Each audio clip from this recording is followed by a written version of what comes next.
Alors, nous allons ici voir un exercice un peu plus complet que les précédents. Donc, vous pourrez l'utiliser celui-ci comme un peu comme référence pour faire vos exercices un peu plus compliqués. Je vous invite donc à prendre note de toute la démarche, en fait de prendre note des explications et de ce que j'ai écrit sur ces feuilles-ci, puisque par un cours classique en classe, je vous aurais expliqué tout ça et au tableau, et j'aurais mis ces inscriptions sur le tableau avec les explications sur le côté. Donc certains auront peut-être besoin d'écouter cette vidéo plusieurs fois pour bien comprendre toutes les informations. N'hésitez pas surtout, c'est assez important. Alors, on est dans la situation où on a une molécule chimique qui est composée d'au moins 3 éléments chimiques différents. Dans ce cas-ci, de l'hydrogène, du bore et de l'oxygène. En plus, je vous ai mis dans le cas le plus compliqué, où cette molécule est un ion. On le voit par les deux charges négatives qui sont ici sur le côté. On va dans un premier temps ne pas s'occuper de l'ion, mais s'occuper de cette molécule-ci. Alors, première chose à faire, c'est de déterminer l'électronégativité des différents composants. Pour l'hydrogène, on est à 2,1, l'oxygène 3,5 et le bore, on est à 2. Mais alors, comment déterminer la différence d'électronégativité puisqu'on a 3 éléments chimiques? Il faut donc savoir qui va s'associer à qui. La première règle de base, c'est de savoir que l'on va essayer de faire un maximum de groupements OH. Donc généralement, tous vos hydrogènes seront accrochés à des oxygènes différents. Par exemple ici, j'ai un hydrogène et 3 oxygènes. J'ai donc une liaison OH et mon hydrogène ne sera fixé sur rien d'autre. Donc, premier type de liaison, c'est entre l'hydrogène et l'oxygène. Je regarde donc la différence d'électronégativité entre ces deux éléments chimiques. Elle est de 1,4. J'aurai donc une liaison covalente polarisée. Maintenant, l'hydrogène étant utilisé, il me reste des oxygènes et du bore. Eh bien, je vais au maximum. Enfin, je vais pas au maximum. Ce qu'il y a, c'est que l'élément qui n'est ni de l'hydrogène ni de l'oxygène, elle sera l'élément qui va être central, c'est-à-dire l'élément rassembleur.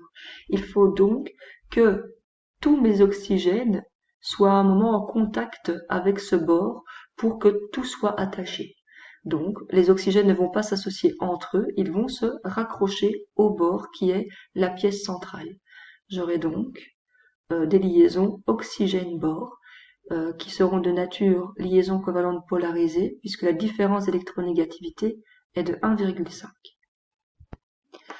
Première étape, après les électronégativités, c'est représenter la situation selon le modèle de Lewis. Donc j'ai du HBO3, j'ai donc un élément hydrogène, 3 oxygènes et un bore. Le bore a 3 électrons célibataires sur sa couche externe, l'oxygène en a 6, donc 2 doublets et 2 électrons célibataires, et l'hydrogène en a 1.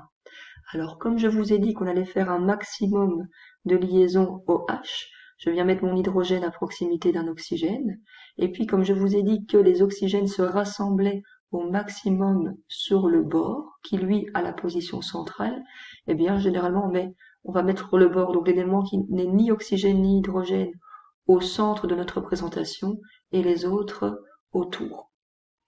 Donc voilà. Alors dans la seconde étape, je vais représenter mes différentes liaisons covalentes polarisées, dans ce cas-ci. Donc la première, c'est celle entre l'hydrogène et un premier oxygène. Liaison covalente polarisée orientée vers l'oxygène, qui est le plus électronégatif des deux. Ensuite, je vais rassembler mon bore à mes 3 oxygènes différents.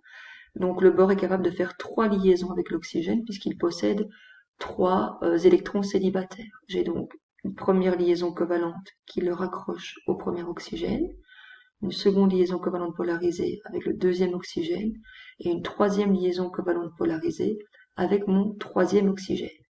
À chaque fois, c'est orienté vers les oxygènes qui sont plus électronégatifs que le bore. Ensuite, comme pour toute liaison covalente polarisée, je viens mettre mes charges partielles. L'hydrogène a donné partiellement un électron. Il a donc une charge partielle positive.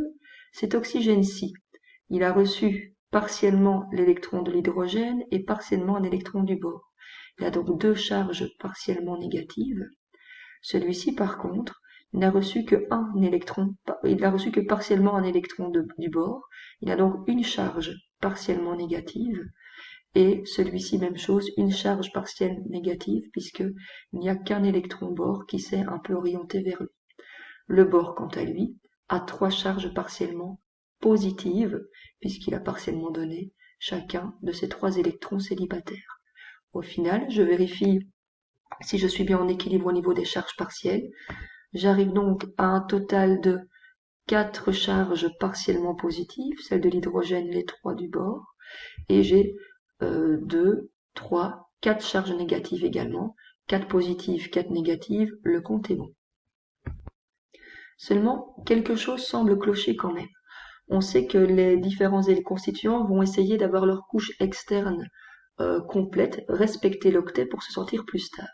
Or, l'oxygène ici, il lui reste un électron célibataire, et l'oxygène ici, il lui reste également un électron célibataire.